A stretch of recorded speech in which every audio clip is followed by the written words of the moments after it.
మార్కాపురం జిల్లా పొదిలిలో రేపటి నుండి పొగాకు వేలం కేంద్రం ప్రారంభం కానున్న నేపథ్యంలో tobacco board of India Ongole ప్రాంతీయ అధికారి జిఎల్కే ప్రసాద్ పొదిలి పొగాకు బోర్డు కార్యాలయంలో ఏర్పాట్లను పరిశీలించారు. ఈ సందర్భంగా ఆయన అధికారులతో సమావేశమై రైతులకు ఎటువంటి ఇబ్బందులు తలెత్తకుండా అన్ని ఏర్పాట్లు పూర్తి చేయాలని సూచించారు. వేలం ప్రక్రియ పారదర్శకంగా నిర్వహించి రైతులకు న్యాయమైన ధర అందేలా చర్యలు తీసుకోవాలని అనంతరం మాట్లాడుతూ రేపటి నుండి కందుకూరు పొదిలి వేలం కేంద్రాలలో పొగాకు కొనుగోలు ప్రారంభం కానున్నాయని తెలిపారు. ఈ సంవత్సరానికి 88.8 మిలియన్ కేజీల పొగాకు కొనుగోళ్లకు అనుమతి ఇవ్వగా దాదాపు 147 మిలియన్ కేజీల ఉత్పత్తి జరిగినట్లు తెలిపారు. రైతులు నాణ్యమైన గ్రేడింగ్ తో పాటు పొగాకు తీసుకువస్తే మంచి ధర పొందే అవకాశం ఉంటుందని ఆకాంక్షించారు.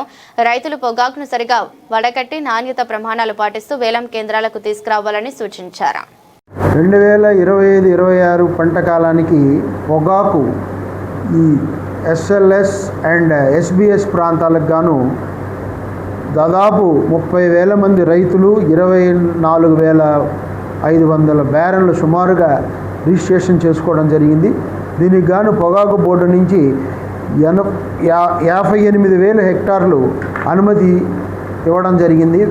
పంట పండించడానికి సుమారుగా 84,000 హెక్టార్లలో వేసినట్టు మనకి సమాచారం ఉన్నది.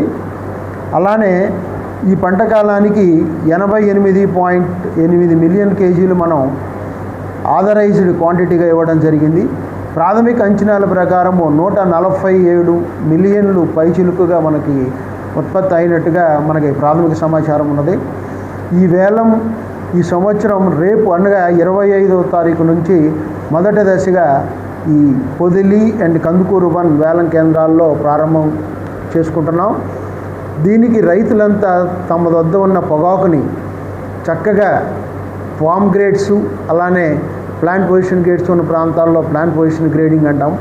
ఈ విధంగా నాణ్యతా ప్రమాణాలు పాటించడానికి చక్కగా గ్రేడ్ చేసుకొని కండిషనర్ కూడా అంటాం. రైతులందరికీ తెలుసు, అందులో హీటు సాఫ్ట్ లేకుండా పొగాకుని జాగ్రత్త తీసుకొని వారికి ఇచ్చినటువంటి సమయంలో టర్న్ బేల్స్ ఇస్తాం క్లస్టర్స్ వారీగా. దాని ప్రకారం రైతులు సకాలంలో తీసుకొని వచ్చి తూకాలు వేయించుకొని వేలం సజావుగా సాగడానికి అందరూ సహకరించాలని తెలియజేసుకుంటున్నాం.